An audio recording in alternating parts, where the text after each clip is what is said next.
Assalamualaikum, saya Dewi Gusti, SCGP Angkatan 4 dari SMK Negeri 1 Stabat, Kabupaten Langkat, Provinsi Sumatera Utara, akan memaparkan video unggah aksi nyata dari budaya positif.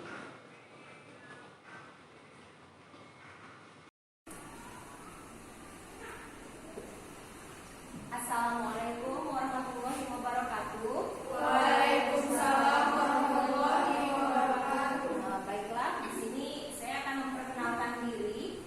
Saya Dewi Gusti, SPD Angkatan keempat, CGP Angkatan keempat dari SMK Negeri 1 Stabat, Kabupaten Langkat, Provinsi Sumatera Utara. Nah, di sini saya akan memaparkan tentang budaya positif. Ini merupakan tugas kami dari modul 1.4, yaitu aksi nyata memaparkan budaya positif. Nah, apa yang akan dicapai pada capaian umumnya? Yaitu yang pertama, menghubungkan konsep pendidikan menurut Ki Hajar Dewantara dengan konsep budaya dan lingkungan positif di sekolah yang berpihak kepada murid. Jadi menurut Ki Hajar Dewantara itu, pembelajaran itu berpihak kepada murid atau student center, jadi bukan berpihak kepada guru. Kemudian melakukan evaluasi dan refleksi tentang praktik disiplin dalam pendidikan. Nah, di sini tentunya kalau kita tidak disiplin pasti akan rusak pendidikan kita ya. Kemudian yang ketiga, capaian umumnya yaitu Indonesia secara umum untuk mendapatkan pemahaman baru mengenai konsep disiplin positif dalam menciptakan murid dengan profil pelajar Pancasila. Nah, profil pelajar Pancasila yang diterapkan itu kan ada 6 elemen. Nah, dari 6 elemen itu ini yang akan diterapkan untuk capaian umum dalam budaya positif. Yang keempat, memahami peran sebagai guru untuk membangun budaya positif dengan menerapkan konsep disiplin positif dalam berinteraksi dengan murid. Nah, di sini yang akan kita terapkan. Jadi, memahami peran saya sebagai seorang guru untuk membangun budaya positif. Nah, capaian khusus dari modul 1.4 ini akan didemonstrasikan pemahaman mengenai konsep budaya positif, yaitu antara lain perubahan paradigma berupa stimulus, respon, dan teori kontrol. Kemudian 3 teori motivasi perilaku manusia, ada motivasi internal dan motivasi eksternal. Kemudian keyakinan kelas, hukuman dan penghargaan, 5 kebutuhan dasar manusia, kemudian 5 posisi kontrol guru, dan segitiga restitusi. Inilah perubahan paradigma yang akan didemonstrasikan. Kemudian yang kedua, capaian khususnya menerapkan strategi disiplin yang memerdekakan murid untuk menciptakan ekosistem sekolah aman dan berpihak kepada anak. Nah, inilah kita kembali kepada student center. Yang ketiga, menyusun langkah-langkah dan strategi aksi nyata yang efektif dalam mewujudkan kolaborasi dengan seluruh pemangku kepentingan sekolah agar tercipta budaya positif yang dapat mengembangkan karakter murid. Nah, pemangku sekolah di sini bukan hanya guru, semua hal itu terlibat, baik kepala sekolah, kemudian wakil kurikulum, siswa, orang tua, pihak luar seperti kepala dinas itu juga termasuk ya. Jadi dia membantu pengembangan kurikulumnya. Dan yang terakhir, capaian khususnya yaitu bersikap reflektif dan kritis terhadap budaya di sekolah dan senantiasa mengembangkannya sesuai kebutuhan sosial dan emosional murid. Itulah dia 2 capaian yang akan dibahas dalam budaya positif. Nah, menurut Ki Hajar Dewantara, ini dia hakikatnya petani itu sama hakikatnya seperti seorang pendidik. Jadi kalau petani dia untuk membuat tanaman itu menjadi bagus dan hasil yang memuaskan, pasti dia akan menanam padi dengan cara memupuknya, memberi nutrisi yang bagus pada tanaman. Itu yang terjadi pada dunia pendidikan juga. Jadi anak-anak itu agar dia berhasil, menurut Ki Hajar Dewantara, seorang guru itu harus memupuk dia sedari kecil. Pasti nanti akan menjadi orang yang berguna. Itulah, jadi ibaratnya anak-anak ini seperti tanaman juga. Tanaman kalau dikasih nutrisi yang bagus terus menerus diarahkan,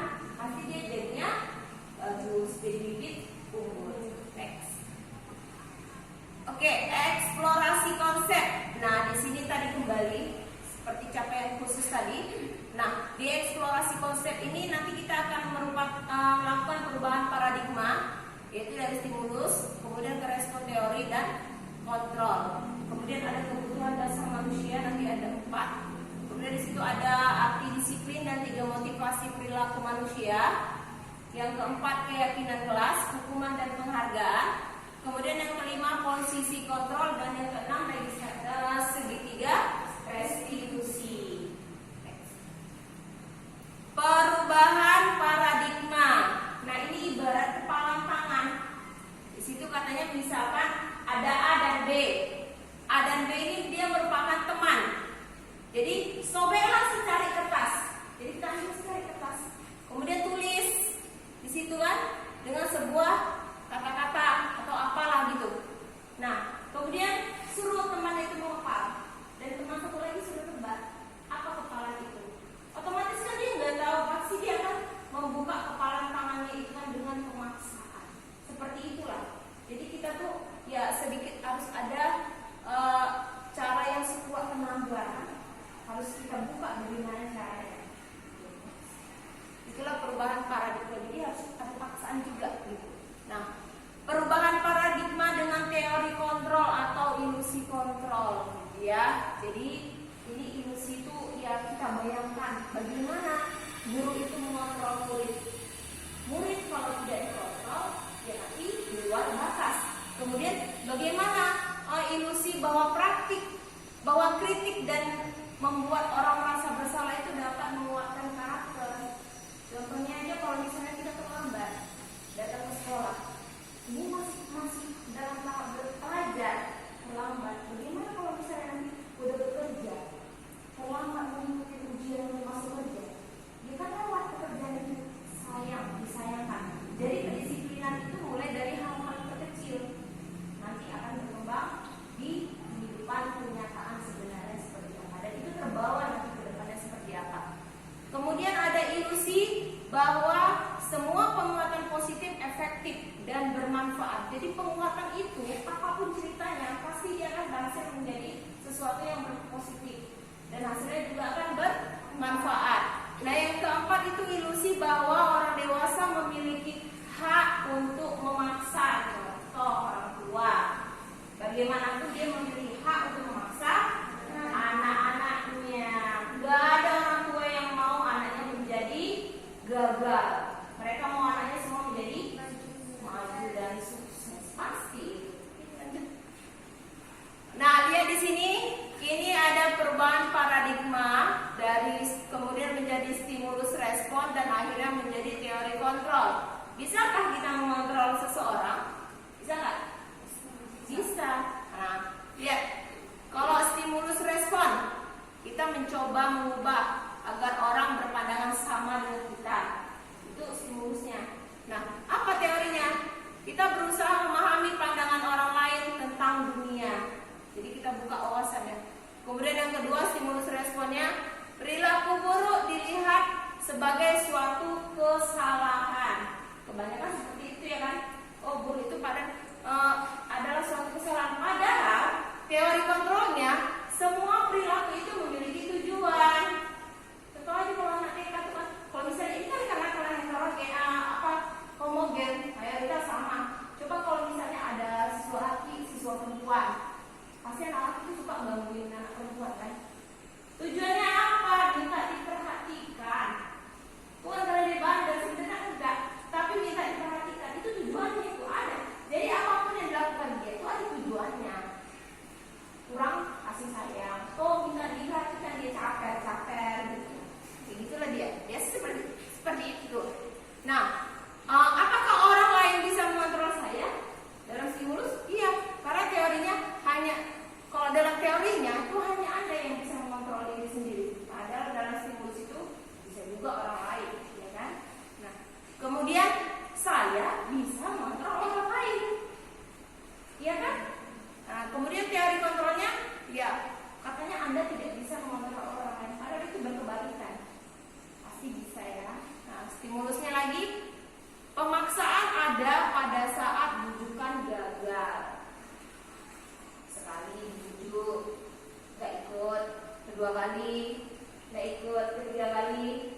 Akhirnya apa?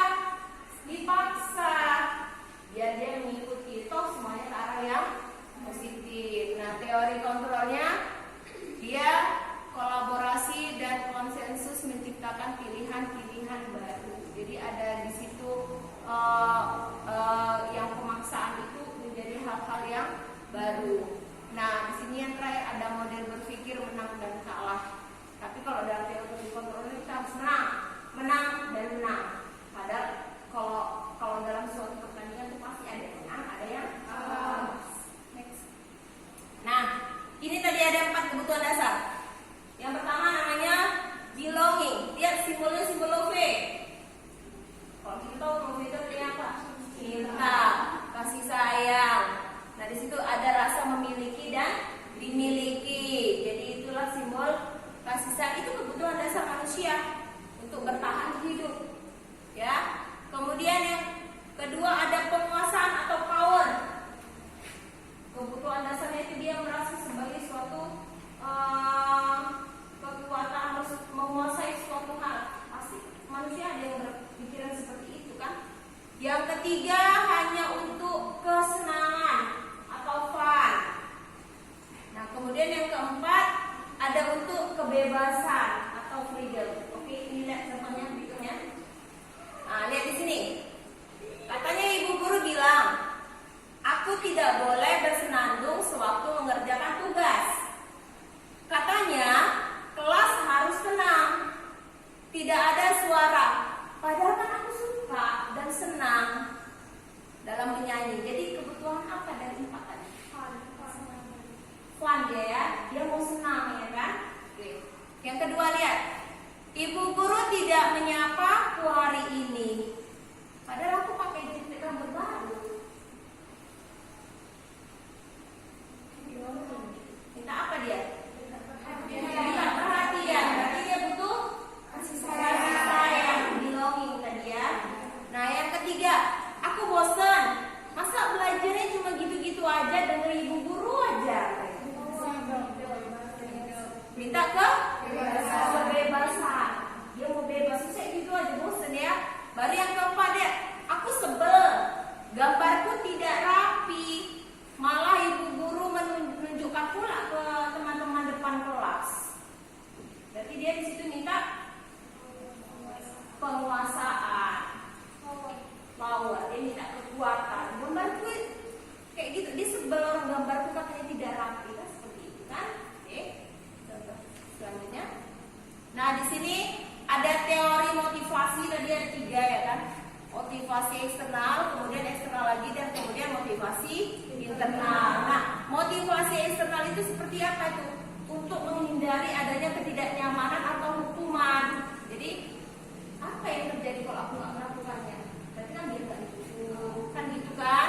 Biar nggak dapat hukuman.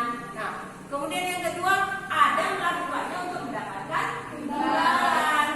Oh, kalau yang satu kan nanti dikasih hadiah, handphone. Tapi kan dia tujuannya ada untuk imbalan. Nah, kalau motivasi internal, yaitu itu untuk menghargai diri sendiri, menjadi insan sesuai harapan. Jadi saya akan menjadi orang seperti apa kalau saya melakukannya? Itu kan dalam diri dia sendiri, dari internal.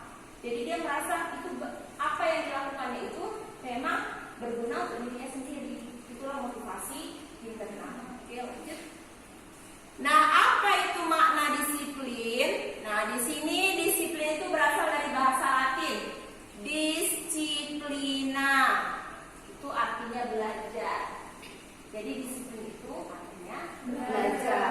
Nah, makna asal kata ini berkonotasi dengan disiplin diri dan murid-murid Sokrates dan Plato. Ini dari zaman Sokrates dan Plato dulu.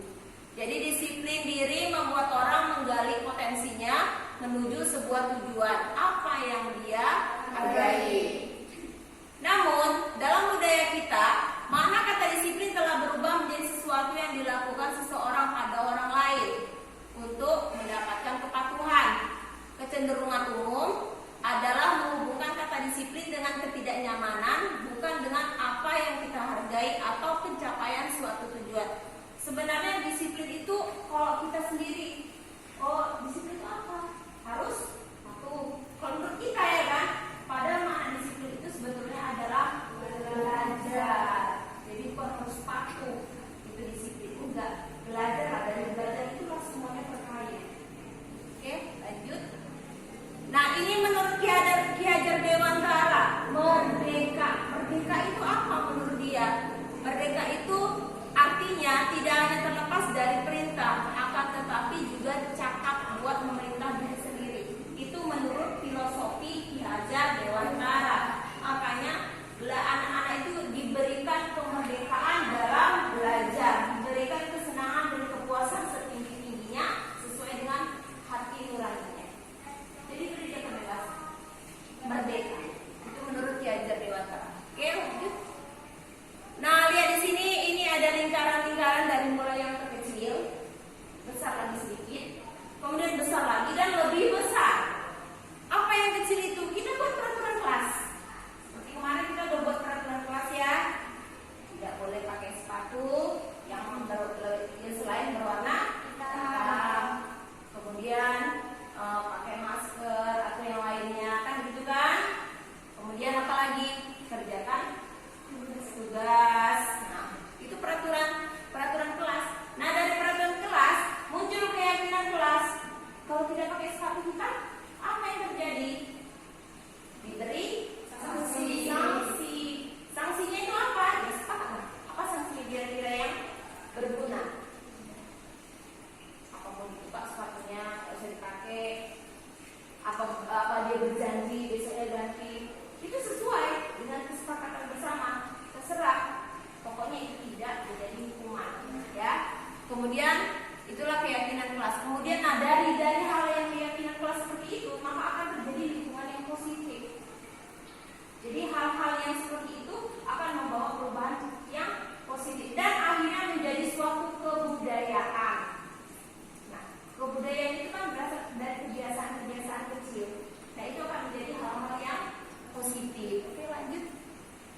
Nah, lihat di sini. Kesepakatan kelas apa aja? Misalnya, datang tepat waktu. Kemudian mengucapkan salam. Apa lagi? Jaga kerja sekolah. Kemudian berdoa segala kegiatan dan kemudian itu kan kesepakatan kelas kan? Nah, di sini kesepakatan kelas, kami guru dan murid yang saling menyayangi. Kan? Kemudian kami murid yang semangat belajar, kami murid yang peduli dengan teman-teman. Bisa aja, jadi kesepakatan kelas itu banyak. Itu kesepakatan kita bersama. Dan ini juga menimbulkan suatu hal yang positif. Nah, itu dia. Oke, lanjut. Ya, di sini ini ada dokumentasi budaya positif di lingkungan sekolah. Itu yang pertama, adanya membuat kesepakatan tentang pembagian tugas kebersihan. Di sini diberi kebebasan kepada siswa apa yang dia mau dan gimana dia bisa melakukan tanggung jawabnya. Kemudian yang kedua di situ membiasakan murid untuk bersikap sopan dan santun. Nah, yang ketiga di sini mencari tahu alasan murid melanggar keyakinan kelas. Jadi jangan asal memberi hukuman, kita cari tahu. Kemudian yang keempat, ini dia, memberikan konsekuensi kepada murid yang datang terlambat. Pastinya semua itu ada konsekuensinya. Kalau terlambat itu seperti apa? Kalau tidak mengerjakan tugas itu kenapa? Pasti semua alasannya kan? Oke, lanjut.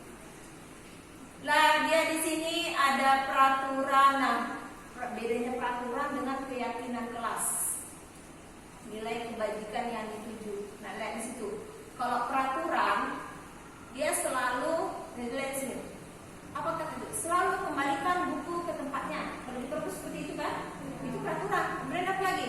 Dilarang mengganggu orang lain. Kemudian apa lagi? Hadir di sekolah 15 menit sebelum pembelajaran dimulai. Kemudian dilarang melakukan kekerasan. Banyak dilarang gitu ya kan? Nah, tapi kalau keyakinan kelas apa tujuannya? Tujuannya untuk bertanggung jawab. Itu dia. Jadi kalau udah pakai buku kan kembali lagi.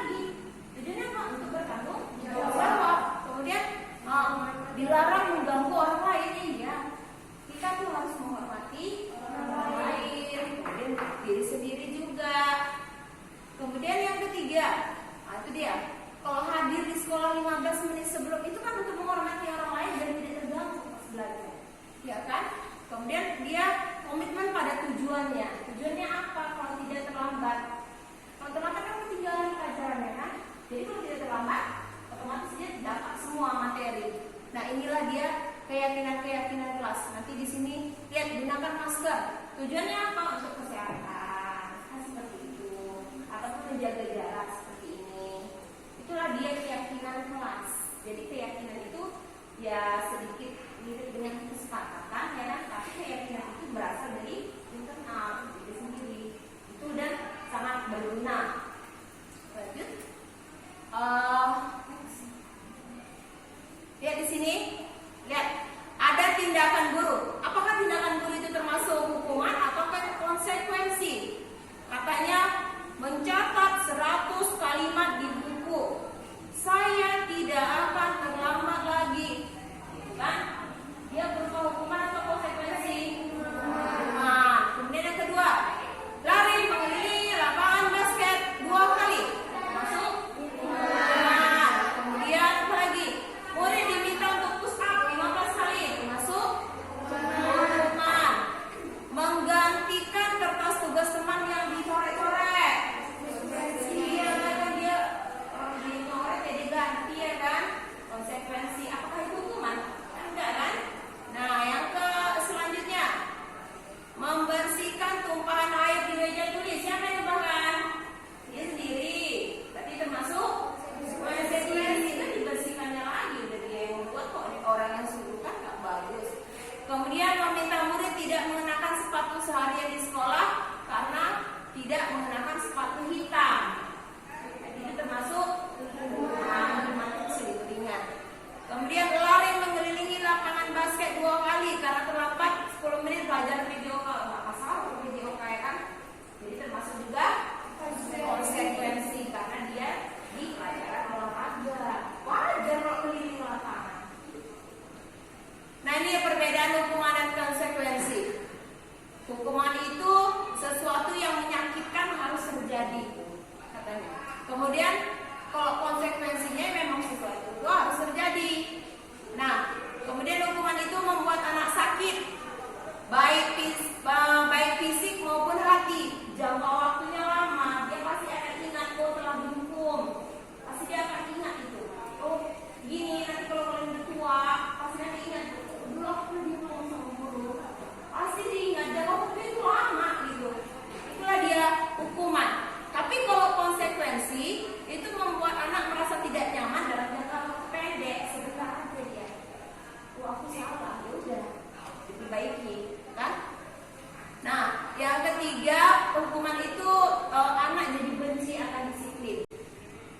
Nah, kalau konsekuensi anak menghargai kedisiplinan. Yaitu tadi kita buat tidak terlambat. Kita disiplin kan? Kalau dia terlambat terus dihukum kayak mana pasti dia benci dengan disiplin itu. Tapi kalau dia tahu terlambat itu kenapa, tujuannya apa, itulah dia masuk ke konsekuensi. Kemudian kalau hukuman dia pasti harus dipaksa. Tapi kalau dia konsekuensi itu adanya stimulus atau tanggapan. Nah, kalau hukuman mendorong anak menyakiti diri sendiri. Dia tak hukum, udahlah, aku aja yang ini. Itulah dia biar gak dihukum. Tapi kalau konsekuensi mendorong anak agar mudah menyesuaikan diri dan selanjutnya, ya, itu bisa dibaca ada 2 lagi. Lanjut. Dia di sini itu ada motivasi. Motivasi yang pertama, jika dia identitasnya gagal, itu terjadi pada tipe guru penghukum dan pembuat orang merasa bersalah. Jadi di sini ada 5 tipe kontrol guru ya. Ada penghukum, membuat orang merasa bersalah, kemudian menjadi teman, pemantau dan manajer. Nah lihat di situ, kalau teman dan pemantau dia identitasnya menjadi sukses bagi anak-anak. Jadi kontrolnya itu bisa dari luar. Tapi kalau manajer dia untuk menghargai diri sendiri. Ya di sini ya. Kalau penghukum itu guru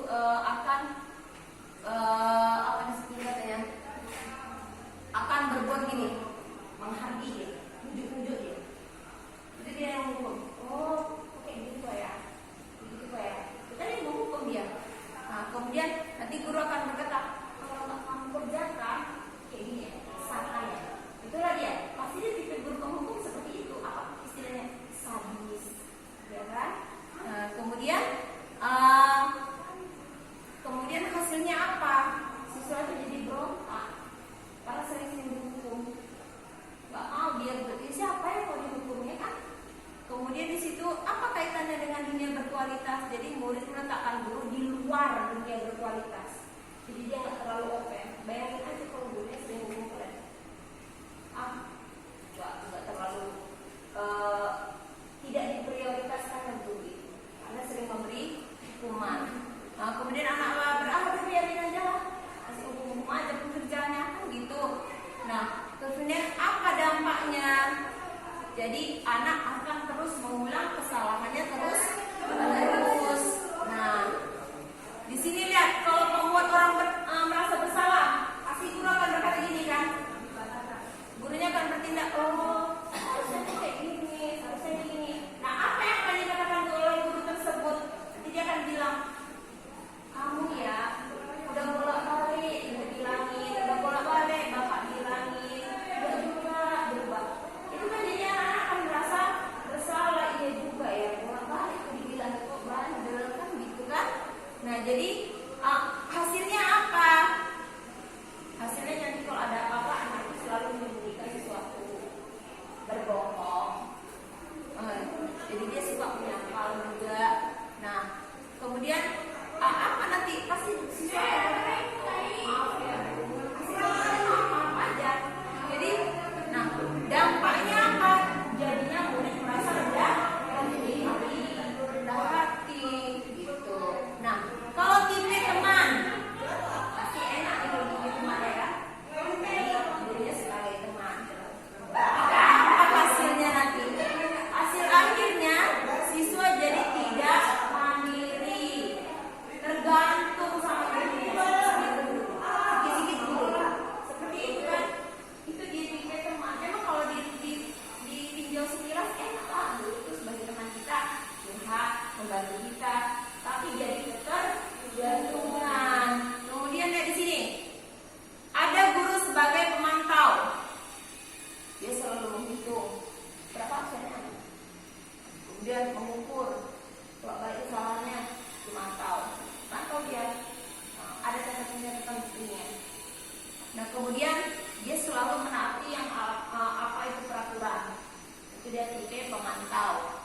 Nah, dia akan menyesuaikan diri bila diawasi. Itu anak-anak, ya kan? Nah, ribut. Kalau diawasi ya nggak ribut. Tapi kalau diawasi ribut.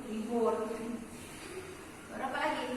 Di sini murid meletakkan guru peraturan dan hukum di dunia yang berkualitas. Jadi dia karena dipantau seperti itu, jadinya dia bisa berkualitas. Terus dipantau ya. Nah, hasilnya apa?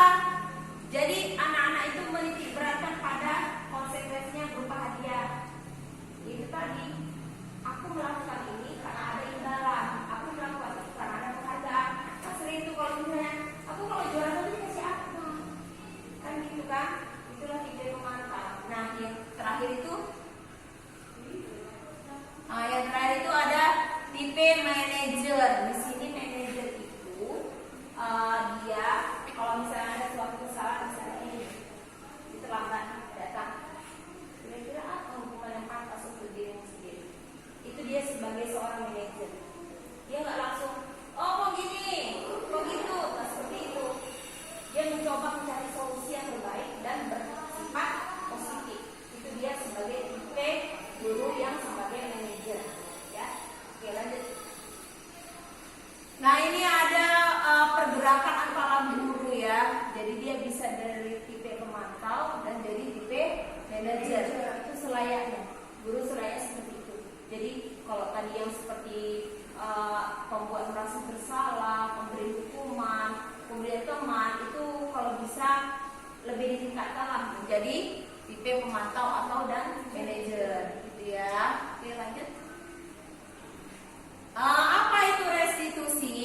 Ya, restitusi adalah proses menciptakan kondisi bagi murid untuk memperbaiki kesalahan mereka. Ini tadi yang masuk di tipe manajer. Jadi dia proses menciptakan kondisi murid. Murid itu tahu salah, tahu juga memperbaikinya dan tahu apa yang terbaik untuk dirinya. Sehingga mereka bisa kembali pada kelompok mereka dengan karakter yang lebih kuat. Itu menurut Gosen tahun 2004. Oke lanjut. Nah, ini ada 9 ciri-ciri restitusi. Yang pertama, restitusi bukan untuk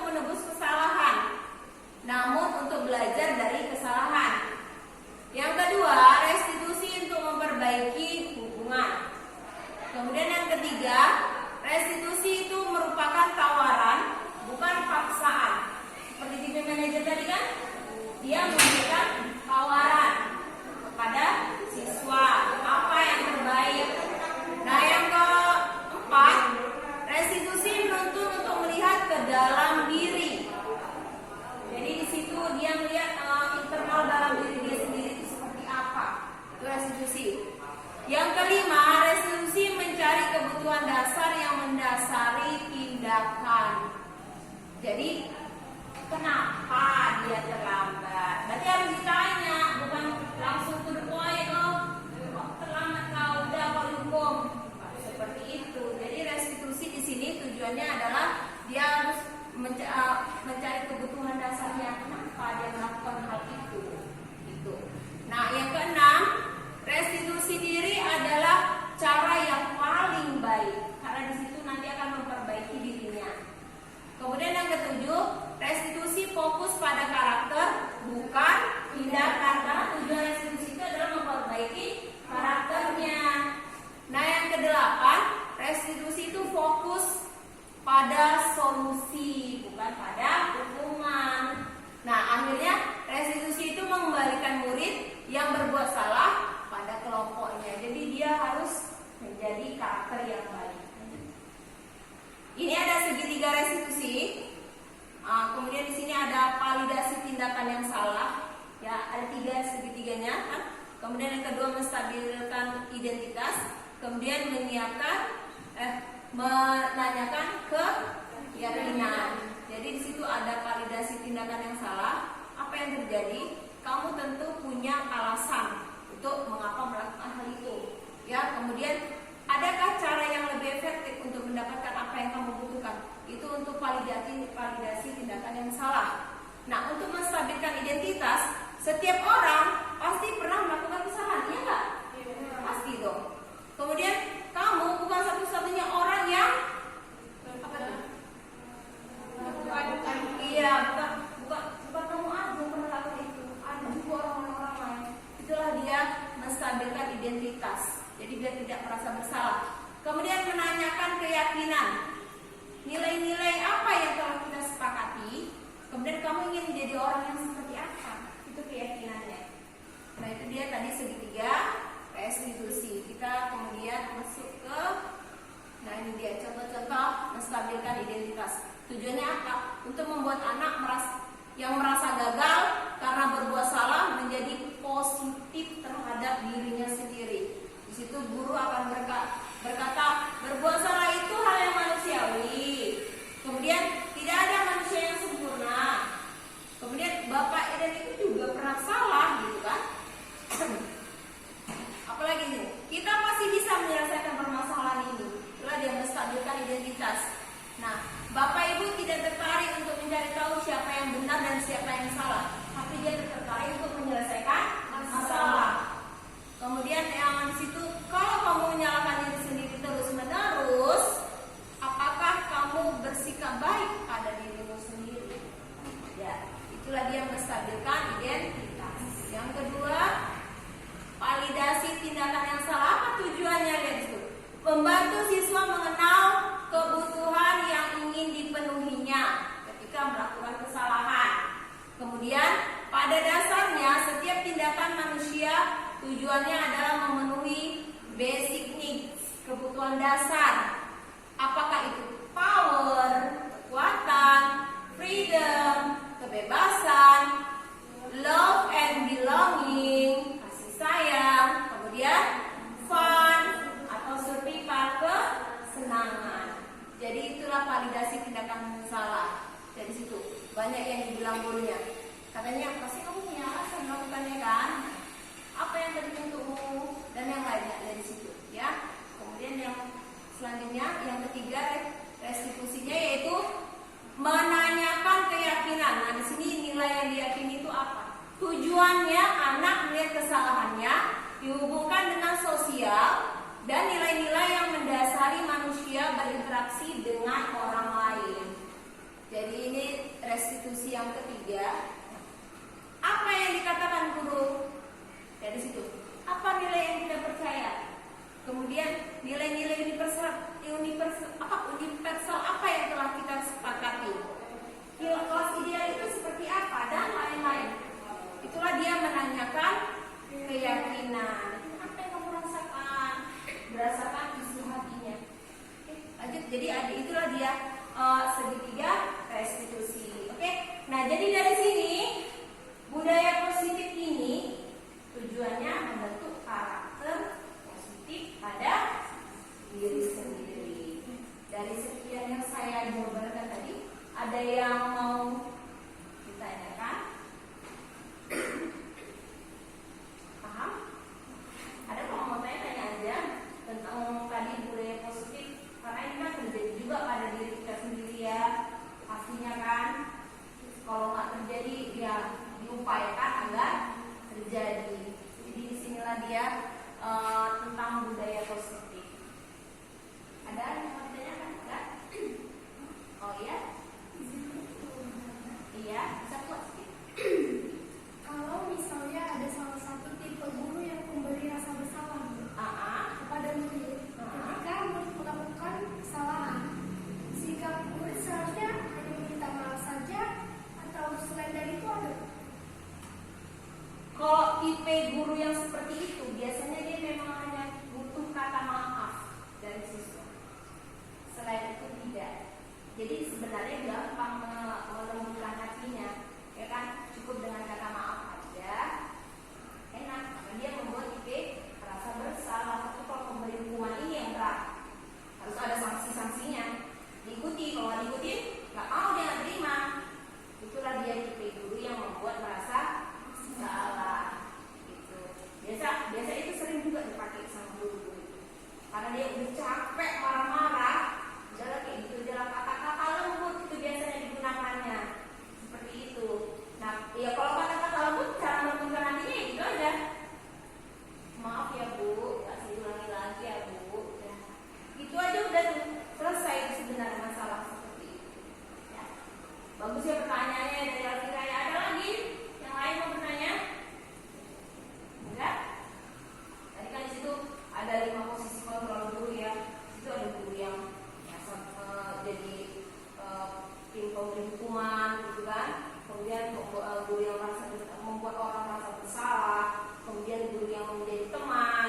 Kemudian guru yang menjadi seorang pemantau, dan guru yang menjadi seorang manajer. Namanya guru itu kalau bisa dibuku dan ditiru. Jadi apapun tindakannya, baik di dalam sekolah, kelas ataupun di luar, itu akan dilihat oleh siswa. Istilah gini, kalau guru kencing berdiri, siswa kencing berlari. Jadi lebih parah lagi nanti siswa jadinya kalau gurunya yang seperti itu.